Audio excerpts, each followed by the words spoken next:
సఫలం కాలేదు. ఆయన వచ్చినా రాకపోయినా నేను మొత్తం లెక్క తీసుకొని వచ్చిన రాష్ట్రంలో మొన్న వేసిన రైతు బంధు అయిపోయింది మొత్తం వేసేసినామని చెప్పిన రైతు బంధు దానిలో డొల్లతనం కూడా ఆయనకు చెప్దామని వచ్చిన.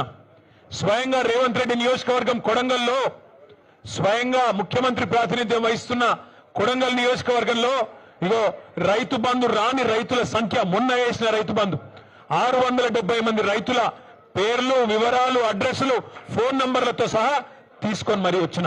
అట్లే రాష్ట్రంలో రుణమాఫీ కాని రైతుల జాబితా లక్షల సంఖ్యలో ఉన్నవారు వారందరి జాబితా కూడా తీసుకొని వచ్చినాం.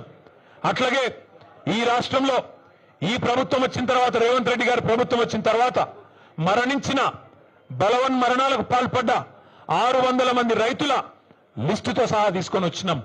అట్లాగే ఈ రాష్ట్రంలో బోనస్ రాక పంటలు అమ్ముకునే దిక్కులేక ప్రభుత్వం కొనక మిల్లర్లకు అమ్ముకొని నష్టపోయిన రైతుల జాబితా కూడా మీరు ఇవ్వమంటే ఇవ్వడానికి సిద్ధంగా ఉన్నాం.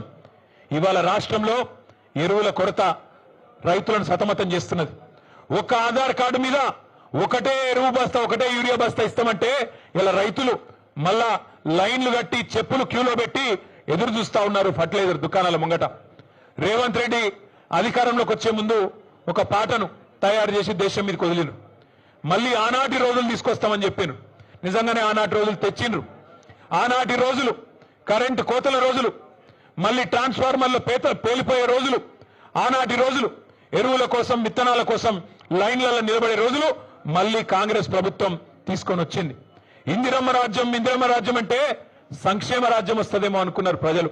కానీ ఇందిరమ్మ రాజ్యం అంటే అక్రమ కేసులు, ఇందిరమ్మ రాజ్యం అంటే అణిచివేతలు, ఇందిరమ్మ రాజ్యం అంటే నిర్బంధాలు, ఆనాడు 50 ఏళ్ల కింద విధించిన ఎమర్జెన్సీని మళ్ళీ తలపించే విధంగా ఇందిరమ్మ రాజ్యం అంటేనే భయమయ్యేటట్టు ఇలా మళ్ళొక్కసారి పేదల మీద, గిరిజనుల మీద, దళితుల మీద దాడులు చేస్తూ చివరికి సోషల్ మీడియాలో ఒక పోస్ట్ పెడితే, రీట్వీట్ పెడితే నల్లబాలు అనే ఒక బలహీన వర్గాల తమ్ముడు శశిధర్ గౌడ్ పిల్లగాని పేరు ఆయన తీసుకుపోయి ఇలా జైల్లో పెట్టిండ్రు.